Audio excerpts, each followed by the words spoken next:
it's very nice to meet you. I know art's going to be a little bit different this year. I'm on a cart, and I get to go into everybody's classroom, which is actually a lot of fun. That I get to see the kids in a different environment. And I plan on using a lot of different art techniques and activities that I typically use and do in my room. So I know we might not get to clay at the beginning of the year like we typically do, but if need be, I've got lots of other things that I'm going to use with the kids that they'll still get to do a lot of the projects that they typically would do in my room, but I'll just modify it for what we can do when I go visit the classrooms. So thank you for your understanding and willingness to be with me in the synchronous learning, both in person and remote. I know in my presentation that you will see here on my virtual art room, I use a lot of my own art room, Bitmoji room, so the kids are able to easily click on what videos I've pre-recorded. I will always record my lessons that I'm going to be teaching, so if any student is remote that day or for some reason is not able to attend the synchronous learning of their art time, they can always access that.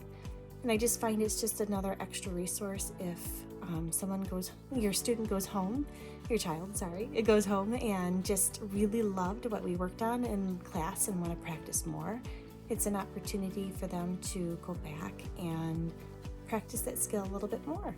So at the beginning of the year, I always focus on the project of lines, because I find when they get those skills and everything makes a line and everything's made up of a line. And when you learn how to really develop that, you're able to get better in texture and you name it, just everything comes together. So how I run my art room is I love kind of incorporating choice. That way every student feels successful. I will give lots of examples, but I like to learn what each student enjoys and what makes them who they are. And I get to see their strengths in each of the different projects that we work on. So you'll notice I don't ask for very specific projects to look similar. I will usually in the beginning, I'll always go over what I'm looking for. Either like in the line project, I'm looking for so many different types of patterns, or how are they using lines differently, and just kind of that overall thinking. But my philosophy in the art room is the book The Beautiful Oops by Barney Salzberg. And I just love it that if any of us make a mistake, we just go, oops, and we turn it into something beautiful.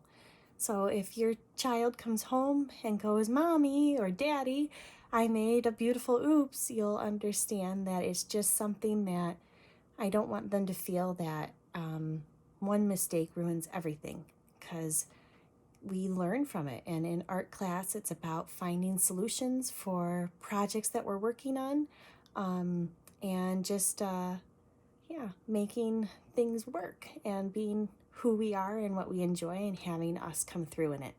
So I find if a student or a child is able to talk about their artwork and compare it and just note the differences in their work to others and to artists that are current, contemporary, or in the past, it helps them be able to use that language and transfer it in, science or math, because we use a lot of that in the art room, combining those different subjects within what we're making.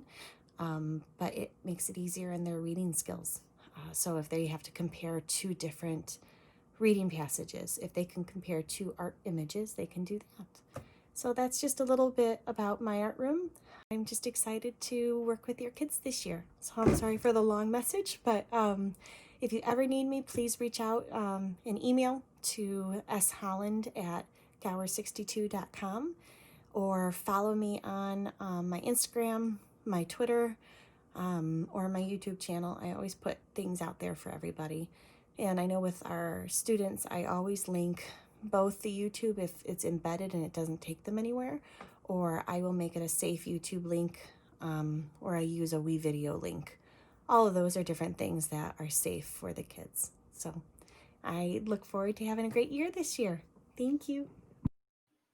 And also, when you go back into that curriculum night, you have a ton of resources in here of what I use, as well as last year's art show to see. So I hope you enjoy what I created. Thanks for stopping by.